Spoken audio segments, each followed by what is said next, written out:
2 मई 2021 को जब बंगाल और तमिलनाडु के रिजल्ट आए, उस दिन मैंने पब्लिकली इस बात को घोषित किया है कि आगे से अब वो काम कभी नहीं करेंगे। इसलिए नहीं कि उस काम को करने में कोई बुराई है, इसलिए कि मेरी समझ में उस समय उस विधा में जो कुछ भी किया जा सकता था उसको मैंने 10 साल कर लिया। अब जीवन में मैं कुछ नया करना चाहता था।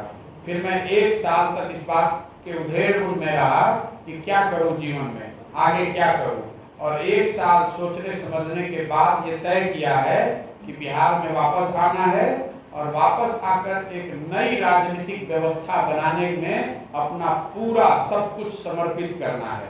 इसलिए ये काम कर रहे हैं। भविष्य में उस चीज को करने का कोई सवाल ही नहीं पैदा होता है, किसी व्यक्ति के लिए नहीं, किसी दल के लिए नहीं। सर ये मेरा सवाल है, सर ये मेरा 2 सवाल आपसे है कि पहला सवाल है कि जिस तरीके से एक तरफ जहां पूरे तरह है कि आप नीतीश कुमार, कांग्रेस और लालू जी के प्रति बात कर रहे हैं, लेकिन बीजेपी के प्रति आपका कॉर्नर बिल्कुल सॉफ्ट है। ये 2 सवाल है। देखिए, जो लोग चुनाव को लेकर बहुत चिंतित हैं कि चुनाव में क्या होगा, उनके लिए 2 बात मैं बताना चाहता हूँ। एक तो पहली बात, चुनाव अभी 3.5 साल दूर है, उसकी चिंता अभी आप न करें। दूसरी बात, जो मेरा बहुत भारी आलोचक भी है, वो भी एक बात तो जानता है कि प्रशांत किशोर को और कुछ आए चाहे नहीं, चुनाव लड़ाने की समझ है। जितने भी राजनीतिक विश्लेषक हैं उनका सबका सम्मान है, उनका जो भी ओपिनियन है वो मेरे सर माथे पर, लेकिन थोड़ी बहुत समझ समाज की और चुनाव लड़ने और लड़ाने की मेरी भी है। तो आप उसकी चिंता न करें कि अभी की जो व्यवस्था है उनसे कैसे लड़ा जाएगा।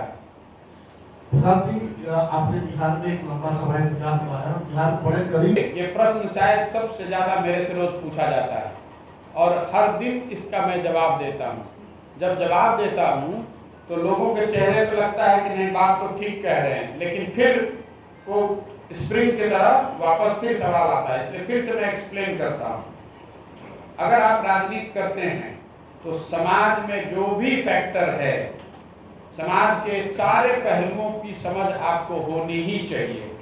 राजनीति करने वाले को एक और ऑप्शन नहीं, एक और बात है, उसके पास ये ऑप्शन नहीं है कि समाज में सब अच्छा हो जाए तब आप राजनीति करेंगे। अगर जाति व्यवस्था है, धन बल है, बाहुबल है, या जो भी समाज में अच्छाइयाँ बुराइयाँ हैं, उसके रहते हुए ही आपको राजनीति करके उसको जीत कर आना है। पहली बात ये समझिए। दूसरी बात, बिहार में जातियों की जो भूमिका है चुनावों में, वो किसी अन्य राज्य से ज़्यादा या कम नहीं है। आप यहाँ बिहार में चुनाव कवर करते रहे हैं, समाज को शायद मेरे से बेहतर समझते होंगे, लेकिन मैंने बिहार में भी चुनाव कराया है और बिहार के साथ कई अन्य राज्यों में भी चुनाव कराया है। जितनी बड़ी सच्चाई चुनाव के नजरिए से जाति बिहार में है, उतनी ही बड़ी ये आंध्रा में भी है, तमिलनाडु में भी है, गुजरात में भी है। लेकिन एक भूमिका बना दी गई है, लोगों ने आपके हमारे मन में भर दिया है कि बिहार में कुछ नहीं हो सकता है, क्योंकि यहाँ पर सब कुछ जाति पर ही होता है। मैं आपको एक एग्जाम्पल देकर अभी समझाता हूँ। 1984 में इसी बिहार में कांग्रेस को भारी जीत मिली। आपसे पूछूंगा क्यों मिली? इसी जातिगत व्यवस्था के रहते हुए कांग्रेस 1984 में कैसे जीत गई? तो आप बताएंगे कि इंदिरा जी की मौत से जो सहानुभूति की लहर थी, उसकी वजह से समाज जातियों से ऊपर उठकर सबने कांग्रेस के लिए वोट किया, ठीक है ना? फिर मैं आपसे पूछूंगा कि 1989 में बीपी सिंह के नेतृत्व में जनता दल को बहुत भारी बहुमत बिहार में मिला। उस समय क्या हुआ? आप बताएंगे कि प्रशांत जी, बोफोर्स की वजह से भ्रष्टाचार बहुत बड़ा मुद्दा बन गया था, जिसकी वजह से समाज में सबने जाति धर्म से ऊपर उठकर बीपी सिंह के जनता दल को वोट किया। फिर मैं आपको पूछूंगा, मैं ऐसे 20 एग्जाम्पल दे सकता हूं, लेकिन मैं सिर्फ 3 दूंगा आपको समझाने के लिए। 84 एक घटना थी, 89 एक नैरेटिव था, एक मुद्दा था, और 2014 मैं पूछूंगा 14 में क्या हुआ? आप बताएंगे मोदी जी के नाम पर समाज में सब जाति के लोग, यही आप लोग लिखते हैं, यही एनालिसिस टीवी पर बताते हैं कि मोदी जी के नाम पर सब बंधन टूट गए, सारे लोग जात धर्म से ऊपर उठकर सबने भाजपा को वोट किया। ये 3 एग्जाम्पल क्यों दे रहा हूँ? आपके माध्यम से दर्शकों को, बिहार के भाई बंधुओं को बताना चाहता हूँ कि जो लोग आपके दिमाग में ये भरते हैं कि सिर्फ और सिर्फ जाति ही एक फैक्टर है, इन 3 चुनावों में क्या हुआ? अगर कोई मुद्दा, अगर कोई व्यक्ति, अगर कोई घटना समाज को एक साथ जोड़ दे तो समाज में वो ताकत है कि वो जातियों से ऊपर उठकर वोट करता है।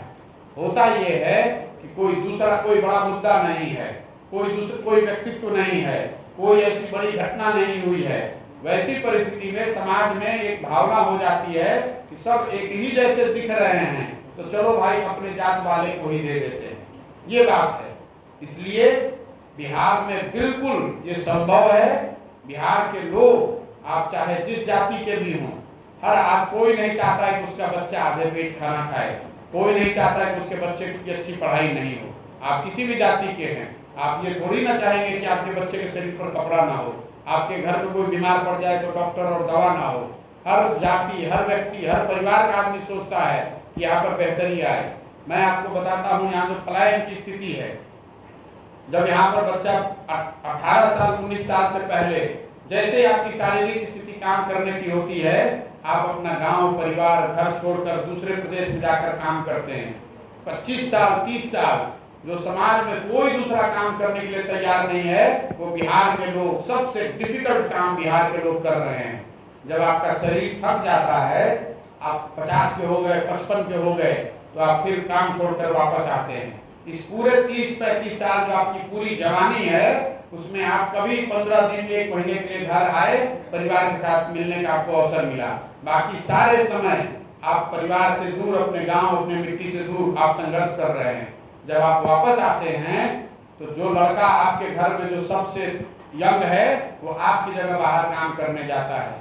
कौन जाति का आदमी कहेगा कि इसको बदलना नहीं चाहिए? अगर आपका बेटा बाहर किसी फैक्ट्री में काम कर रहा है, सबसे कठिन परिस्थिति में काम कर रहा है, तो आप जात देखिएगा कि आप चाहिएगा कि आपका लड़का आकर पटना में काम करे और इज्जत से काम करे।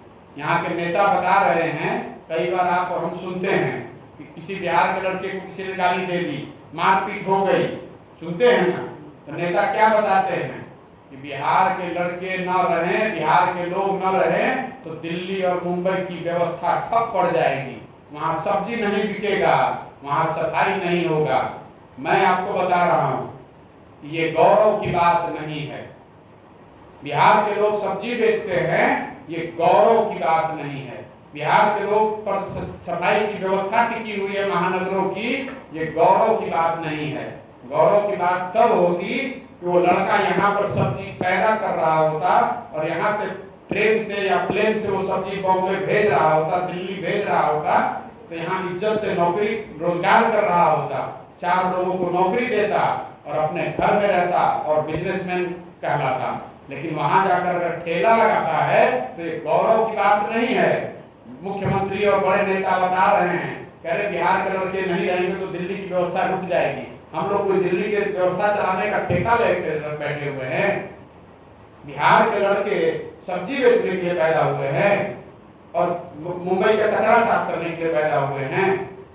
कर्नाटक का आदमी, तमिलनाडु का आदमी आकर बिहार में कभी ये काम कर रहा है?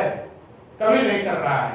तो हमारे लड़के जाकर वहां क्यों काम कर रहे हैं? इसलिए काम कर रहे हैं कि बिहार में आप जो कर रहे हैं उनके लिए बेसिक रोजगार भी आप नहीं क्रिएट कर पा रहे हैं। आप 1000 रुपया भी अगर कमाने की जगह व्यवस्था बना देंगे तो कोई बाहर जाकर ऐसी स्थिति में घर परिवार छोड़कर रहना नहीं चाहता है। भाई आपने सुनी नहीं, मैंने कहा कि लालू जी का या उनके पार्टी का दावा है कि उन्होंने सामाजिक न्याय पर काम किया। मैं मान रहा हूं कि चलिए सामाजिक न्याय पर आपने काम किया, मैं उसके लिए आपका नमन कर रहा हूं। मैंने ये कहा कि नीतीश जी का दावा है कि उन्होंने विकास किया, मैं उसके लिए भी उनका नमन कर रहा हूं। ठीक भाई, आपने विकास किया, लेकिन इसके बाद भी, और सिर्फ इन्हीं के लिए नहीं कह रहा हूं, पिछले 70 साल से आपको 1970 से समझाया, आपने शायद सुना नहीं। 25 सरकारें आई और गई, सबने अपने स्तर से प्रयास किया होगा। मैं सबको धन्यवाद कह रहा हूँ। मैं राजनीतिक तू मैं करने नहीं आया हूँ। मैं ये कह रहा हूँ कि आपके सारे प्रयास के बाद अगर आपके जितने भी दावे हैं उसको सही मान लिया जाए तो भी तो हमारी स्थिति यही है कि हम देश के सबसे गरीब राज्य हैं, सबसे पिछड़े राज्य हैं। तो कुछ दूसरा करना पड़ेगा। और दूसरा मैं ये नहीं कह रहा हूँ कि मैं करूँगा। मैंने पहली लाइन बताई कि मैं तो कर ही नहीं सकता हूँ। ये सिर्फ और सिर्फ बिहार के लोगों में ताकत है जो कर सकते हैं। देश के 40% जिलों में, देश के 40% जिलों में डीएम और एसपी में एक लड़का बिहार का है। तो जितने तकनीकी संस्थाएं हैं देश में उसमें 20 से 25% लोग पढ़ने वाले और पढ़ाने वाले दोनों बिहार के हैं।